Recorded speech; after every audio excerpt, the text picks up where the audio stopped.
Okey, pernah tak anda terfikir macam mana negara-negara jiran yang kongsi warisan yang hampir sama tapi boleh ada jurang IQ yang begitu besar? Hari ni kita akan cuba rungkai misteri ni sama-sama. Baiklah, jom kita tengok data dia dulu. Apa yang kita nampak kat sini? Memang agak pelik kan? Skor IQ purata antara tiga negara jiran ni nampak macam tangga. Singapura paling atas, diikuti Malaysia dan kemudiannya Indonesia. Yang buat kita garu kepala tu ialah latar belakang etnik mereka ni lebih kurang sama je. Jadi, inilah persoalan utamanya. Apa sebenarnya yang menjelaskan jurang yang sangat ketara ni? Adakah sesuatu yang kita terlepas pandang? Okey, dalam mana-mana siasatan pun, kita mesti mulakan dengan suspek utama. Dalam kes ni, suspek yang paling biasa orang sebut dan paling kontroversi ialah genetik. Jom kita siasat. Betul ke teori ni? Petikan ni sebenarnya dah jelaskan segalanya. Evolusi ni tak berfungsi dalam sekelip mata. Perubahan besar macam ni perlukan beribu-ribu tahun, bukannya beberapa generasi je. Jadi, genetik nampaknya bukan jawapan yang kita cari. Sumber kami guna satu metafora yang saya rasa sangat bijak, teko coklat. Cuba bayangkan, ia nampak macam teko, tapi bila kita tuang air panas, ia terus cair. Samalah macam penjelasan genetik ni.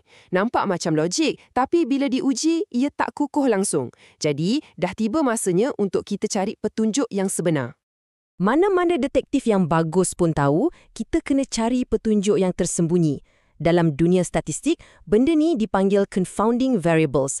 Senang cerita, ia adalah faktor-faktor luaran yang mempengaruhi keputusan, macam kualiti pendidikan, kekayaan, akses internet. Inilah dia, petunjuk sebenar yang akan kita ikut. Jadi, petunjuk pertama kita, macam biasalah, kita ikut jejak wang. Jom kita tengok berapa banyak setiap negara ni laburkan untuk pendidikan rakyat dia. Percayalah, perbezaan dia mungkin akan buat anda terkejut. Okey, kita mulakan dengan Singapura. Cuba tengok nombor ni. Hampir $14,000 Amerika setahun untuk seorang pelajar.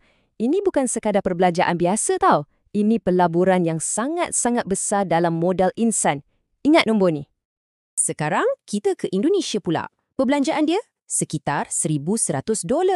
Beza lebih 10 kali ganda. Cuba bayangkan apa perbezaan yang boleh berlaku dari segi kualiti guru, saiz kelas dan sumber-sumber lain dengan jurang perbelanjaan sebesar ni. Memang sangat jauh bezanya. Tapi kan, duit ni baru separuh cerita je. Apa yang lebih penting ialah apa yang dibeli dengan duit tu. Jom kita tengok petunjuk kita yang seterusnya, akses kepada jalur lebar dan buku. Para penyelidik jumpa beberapa lagi faktor penting. Kita bercakap pasal kelajuan internet, kualiti guru terutamanya dalam subjek STEM, status sosioekonomi keluarga dan juga, ni menarik, budaya tuition yang kuat. Semua benda ni bila digabungkan, impak dia sangat besar. Saya suka sangat analogi ni. Ia merumuskan segalanya dengan begitu sempurna. Isu dia bukan pasal hardware otak tu berbeza, tapi ia lebih kepada kelajuan internet yang otak tu dapat untuk akses maklumat. Ada yang dah guna fiber optik, ada yang masih tersekat dengan dial-up. Nampak kan bezanya? Jadi, para penyiasat kita dah kumpulkan semua bukti.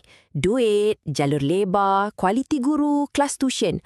Apa jadi bila semua faktor ni diambil kira serentak? Kat sinilah ceritanya jadi sangat menakjubkan. Dan inilah dia, detik aha kita. Tengok apa jadi pada jadual ni? Bila semua faktor persekitaran tu diambil kira, jurang yang besar tadi tu hampir hilang. Skor Indonesia melonjak naik lebih 6 mata, manakala Singapura turun sikit. Tangga yang kita nampak mula-mula tadi tu, sekarang dah jadi hampir sama rata.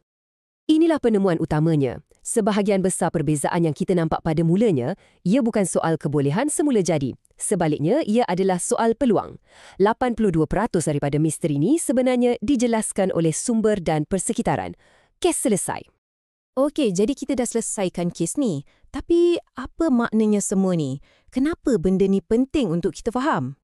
Inilah mesej paling penting yang kita kena ambil. Skor-skor IQ ni bukanlah satu label untuk tentukan kepintaran sesuatu bangsa. Sebaliknya, ia lebih kepada satu cermin atau kad laporan yang menunjukkan sejauh mana keberkesanan polisi kerajaan, kualiti sistem pendidikan dan kesamalataan peluang yang diberikan kepada rakyat. Dan kita akhiri kupasan kita dengan petikan yang bijak dan sedikit lucu ni. Ia merumuskan keseluruhan hujah kita dengan sempurna. Perbezaan ni bukan tentang otak, tapi tentang jalur lebar dan buku. Ia bukan tentang genetik, tapi tentang geografi peluang.